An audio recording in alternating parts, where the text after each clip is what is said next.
The Elimination Chamber is this coming Saturday, the final stop before WrestleMania in Las Vegas.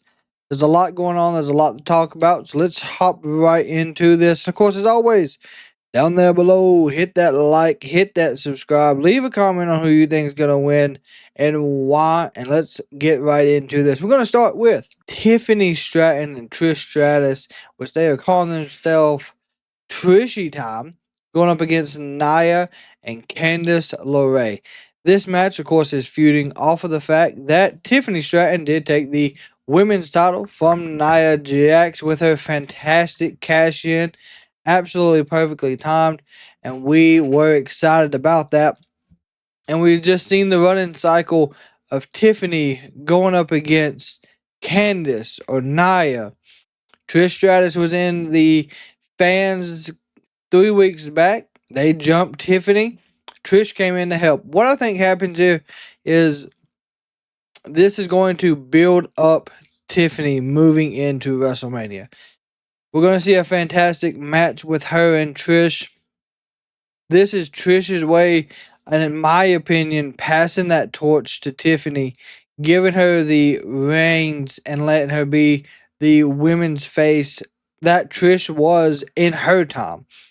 Now she's going up against, of course, Charlotte at WrestleMania, which is another conversation. But of course, that, in my opinion, is the same setup. So I think we're going to see a lot of good momentum. We're going to see a good match out of Candice and Nia here. But in the end, I do believe that Tiffany Stratton and Trish Stratus, or I think they're going by like Trishy Time, will be the winners. It's an odd name, but it does fit. Trishy Time for the win. We also were informed that Travis Scott will be at Elimination Chamber. Travis Scott is the song for Monday Night Raw. He was there on the debut. He opened things. So it would not surprise me if he has some type of music aspect to this as well. Whether he's performing a song, whether he's introducing somebody, him and Jey Uso may have another spot together. We don't know what's going to happen, but the hardcore champion Travis Scott will be in attendance and doing something chaotic. Sami Zayn versus Kevin Owens in a unsanctioned match. Anything goes. WWE is not held responsible for the chaos, and chaos is what we are going to get, ladies and gentlemen. If you're a wrestling fan, you have seen their matches before in the past. You have seen the craziness that can come out of a Kevin Owens and Sami Zayn unsanctioned style match. I am absolutely looking forward to this. I have said it since it was announced. I have said it several times while we have watched Raw and SmackDown over the past 2 weeks. This match has the potential to steal the show. But I do think there's going to be a good storytelling aspect to this as well. Sami Zayn is going to get absolutely destroyed in this match. Kevin Owens is going to be destroyed. I'm looking for an absolute beatdown by both sides involved in this match. Now, who I think is going to be the game changer, and this is just my opinion, I think Randy Orton shows up in this match. I think Randy shows up and actually helps Sammy win in a crazy scenario, and that pushes Kevin Owens versus Randy Orton at WrestleMania. We know that Randy was taken out by KO with a package pile driver. He's been gone since then. And that's what really started this feud with Cody and Kevin, leading all the way through Saturday Night Main Event and the Royal Rumble. So this would be a good match for Randy at WrestleMania going up against Kevin Owens. Now that is the only spectrum that Sammy wins. Now Kevin could absolutely come in here and be an absolute monster and do absolute chaos in the match and easily run rampant through Toronto and Sammy lose. But best case scenario, what I think is going to happen, Randy comes out, and since it's unsanctioned, no rules, we see Randy Orton deliver the punt, which we have not seen done in so long. I think it was during the pandemic era. He punted like Christian, Big Show, Flair. So this would be a good point to bring that back into this and give it just that more of building towards WrestleMania. Now, one of the Elimination Chambers matches is the Women's Elimination Chamber match. This match, you got Roxanne the Prodigy Perez, who qualified after beating Raquel Rodriguez. You got Bailey, Naomi, Bianca, Liv, who is now one half of the tag team champions, and Alexa Bliss, who did return at the Royal Rumble.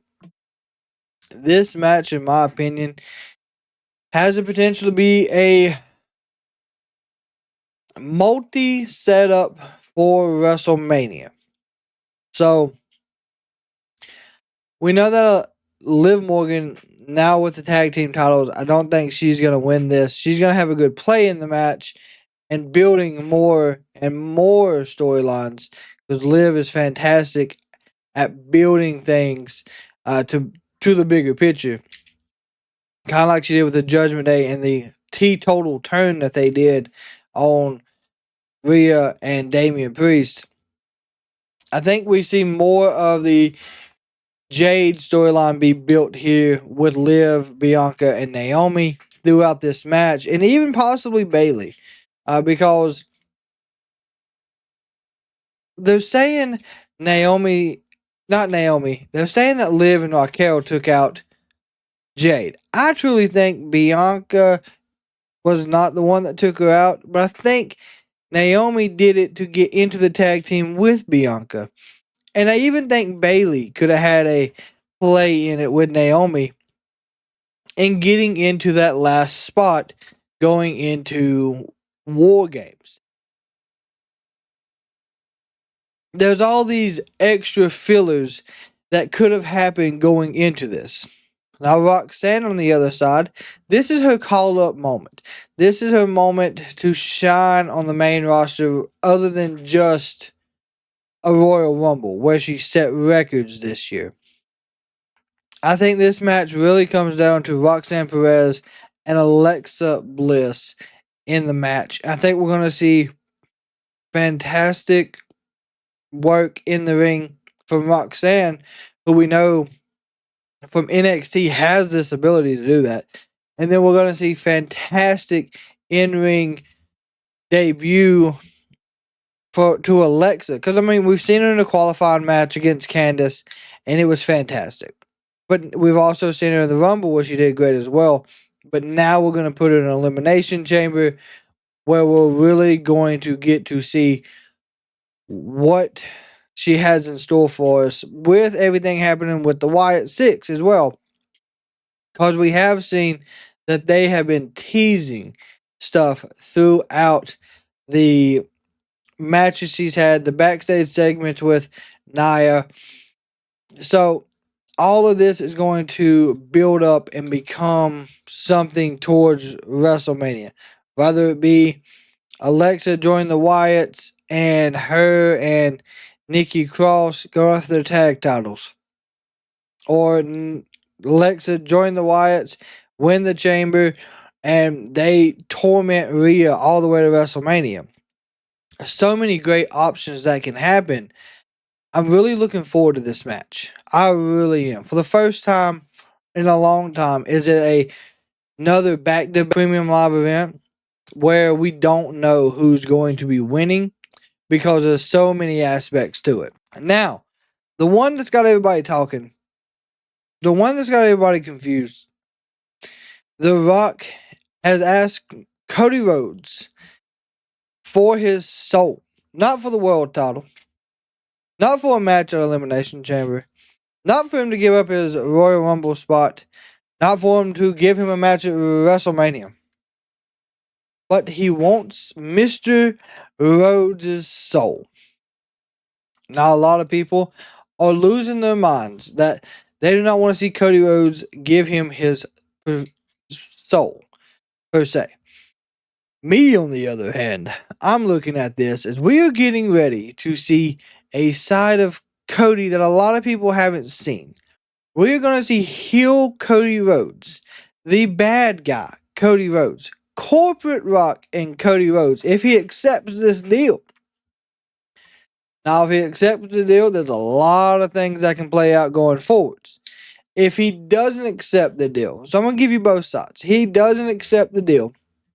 I think we see more Bloodline members attack Cody, setting up a match in between here and WrestleMania. Even though The Rock said this doesn't have to be done in a match style because WWE has progressed to the point to where they don't have to, which is fantastic. This is giving us something completely different, a cinematic side that we are starting to get accustomed to with the WWE. But if he does take this, if he does accept, and Cody Rhodes takes the heel side of things and gets away from being the babyface of the company, this could really sway the men's Elimination Chamber. So for me, I want to see Cody Rhodes turn heel, and I will give you great reasons why with our men's Elimination Chamber match. So with the men's Elimination Chamber match, you got John Cena, CM Punk, Seth Rollins, Logan Paul, Damian Priest, Drew McIntyre. In those 6 men, there is at least 3 faces, 3 heels, as always. But John Cena, CM Punk. If Cody Rhodes takes this deal with The Rock, sells his soul, becomes a heel, becomes this bad version of Cody Rhodes, corporate Rhodes and corporate Rock, this is where I could see CM Punk cashing in his deal with Paul Heyman. Hey, I want to take Cody Rhodes out. He's lined himself with the bloodline. Hey, I want my title shot. This is how I get it. He will win the Elimination Chamber by having Roman help him win, which would, in my opinion, it comes down to Seth and Punk. He cashes in his favor, per se. Roman takes out Seth. CM Punk pins Seth. Seth and Roman at WrestleMania. Punk and Cody. One outcome of this. John Cena could win it, and you could get The Rock and Cena Part 3, but through Cody Rhodes. I know that sounds kind of odd, but that's one of the other outcomes we could see. Now, of course, if John Cena doesn't win, I see him winning Money in the Bank because he does have all of 2025 till December 31st in his last run, and he can win the title that way. Damian Priest on the other side of this, it would be a hell of a match, in my opinion, to see Damian Priest go up against Cody Rhodes. I think that would be, in my opinion, it would be a good match. But I don't think that's where we're at. I think Damian Priest is going to get moshed back into the Shinsuke Nakamura side of things and go after that title.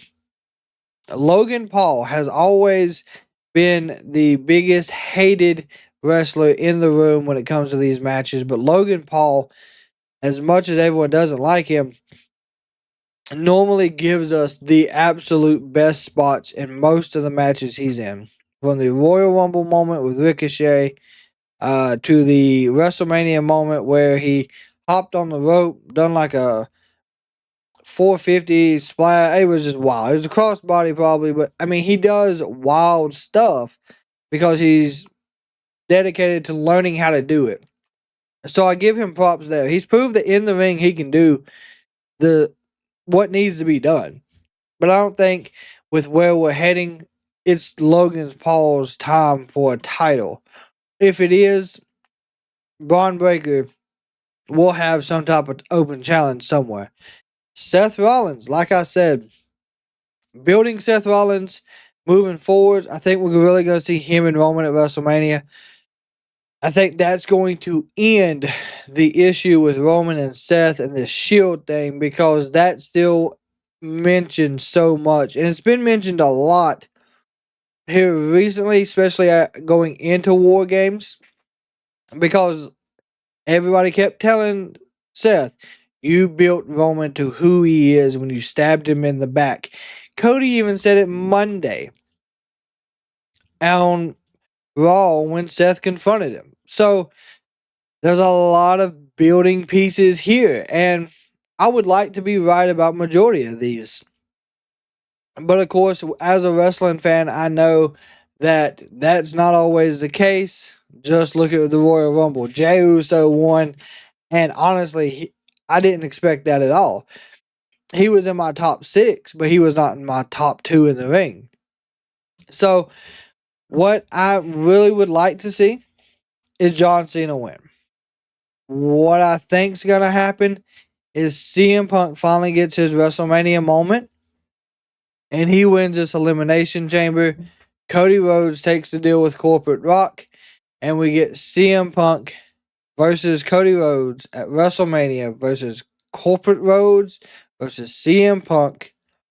That's my thoughts. That's my opinion. And of course, as always, I want to hear y'all. So let me know down here in the comment section what you think of these picks and predictions for the Elimination Chamber in Toronto. And remember, we will be live for majority of the kickoff show and the whole show and the post show as well. We will also be doing our first hobby box, so make sure you tune in for that. Great pools in those. So we will see y'all Saturday at Elimination Chamber.